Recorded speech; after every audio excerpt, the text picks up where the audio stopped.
What's the most ridiculous thing you've seen? I got sued in court because I wouldn't give someone a refund for a trip he didn't go on. For context, I am a huge Stranger Things fan, and have been wanting to witness the Stranger Things experience in Georgia forever. After a bit of research, I realized how much cheaper it would be for a larger group of people, so I made a group chat with a few interested parties, and told everyone upfront exactly how much they needed to pay and get to me before a certain date. It was a first-come first-served type of thing since the maximum was 6 people total. 5 people sent me the money, and I scheduled everything. Fast forward to 2 weeks before we are supposed to leave, and one of them, let's call him Mark, texts me saying he couldn't get off of work and can't go. I asked if he tried to get someone to cover for him, since him not going would really suck, especially when he already paid. Not even 2 minutes later, this guy is texting me paragraphs everywhere, even in the group chat, asking for his money back. Then he gets angrier with the more recent texts, calling me rude words for not answering him or understanding his situation. I chose to respond in the group chat, and explained how I made it very clear that once everyone had paid their portion, there was no "I suddenly can't go" refund. All of it was already used towards the trip for the Airbnb and ticket costs. He started complaining about how much it all was,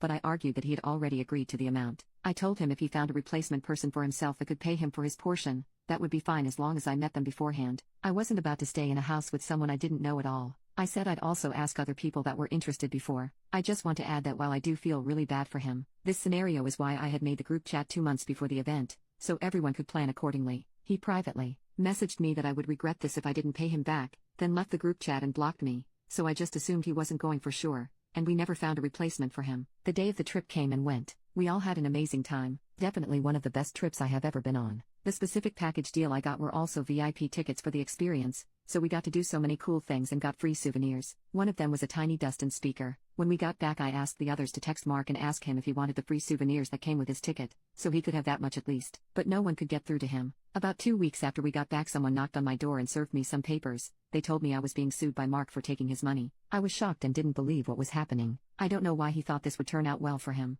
A friend suggested to me to screenshot every conversation we had about the trip and cost, and print everything out. It was only small claims, so I didn't think about getting a lawyer or anything. I mean, I had watched enough Judge Judy to know the gist of it. When the court day came, I showed up with a fat file and Mark showed up with a lawyer. Mark's lawyer spun this sad tale about an innocent guy swindled out of $300 so the evil person, me, could afford more souvenirs on the trip. When the judge asked for my side, I presented him with my folder, and told him they contained every screenshot between Mark and I in both private and group messages. They clearly lay out my specific instructions towards the trip, how much it costs and what every single dollar was going towards. How he agreed and told me he sent the money and was excited for the trip. Then the timestamp date difference between when he paid and when he contacted me to say he couldn't go. I offered him alternatives, like finding someone to replace him, but informed him I had already used the money on the trip. There was no loose pocket change. The judge smiled at me and asked if that was all. I told him no. If you keep looking, you'll find receipts for the ticket prices and Airbnb price. Every penny he sent me went towards those things, nothing else. The judge asked Mark's lawyer if they had anything to disprove what I had presented,